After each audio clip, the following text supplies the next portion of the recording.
മലപ്പുറം ലോക്സഭാ മണ്ഡലത്തിൽ മുന്നണികളെ ഇതുപോലെ തുടച്ച മണ്ഡലം വേറെ ഒന്നില്ലെന്ന് പറയാം. 1957-ൽ CPIയിലെ ഗോവിന്ദൻ നായരെ വിജയിപ്പിച്ചു തുടങ്ങിയ മണ്ഡലം 3 തവണ കൂടി ഇടതുമുന്നണിയെ തുടച്ചു. 1970-ലാണ് മണ്ഡലം ലീഗ് പിടിച്ചത്. പിന്നീട് 7 തെരഞ്ഞെടുപ്പുകൾ വേണ്ടിവന്നു ഇടതുമുന്നണിക്ക് മണ്ഡലം തിരിച്ചുപിടിക്കാൻ. 2006-ൽ വി ശശികുമാറാണ് ഇടതുമുന്നണിക്ക് വിജയം നേടിക്കൊടുത്തത്. എന്നാൽ 2011-ൽ 9589 വോട്ടിന്റെ ഭൂരിപക്ഷത്തിന് UDF ടിക്കറ്റിൽ മഞ്ഞളാംകുഴി ജയിച്ചു കയറി. പക്ഷേ കഴിഞ്ഞ നിയമസഭാ തെരഞ്ഞെടുപ്പിൽ അലി തന്നെ വീണ്ടുപിറങ്ങിയപ്പോൾ ഭൂരിപക്ഷം 579 കുറഞ്ഞു. 2009-ലെ ലോക്സഭാ തെരഞ്ഞെടുപ്പിൽ 5246 വോട്ടിന്റെ ഭൂരിപക്ഷമാണ് UDF നേടിയത്. 2014-ൽ ഇത് 10614 ആയി വർദ്ധിച്ചു. തദ്ദേശ തെരഞ്ഞെടുപ്പിൽ പക്ഷേ മുൻതൂക്കം ഇടതുമുന്നണിക്കാണ്. പെരിന്തൽമണ്ണ നഗരസഭയ്ക്ക് പുറമെ 3 പഞ്ചായത്തുകളും ഇടതുമുന്നണി പിടിച്ചു.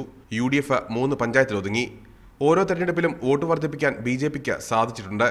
2011-ൽ 1980 വോട്ടുകൾ മാത്രമുണ്ടായിരുന്ന BJP 2016-ൽ അത് 5917 വോട്ടായി വർദ്ധിപ്പിച്ചു. ഇടത്തോട്ടും വലത്തോട്ടും ചാഞ്ഞ ചരിത്രമുള്ള മണ്ഡലമാണ് പെരിന്തൽമണ്ണ. ഈ ചരിത്രത്തിലാണ് ഇടതുമുന്നണിയുടെ പ്രതീക്ഷയും. PL Kiran, team media 1, Malappuram.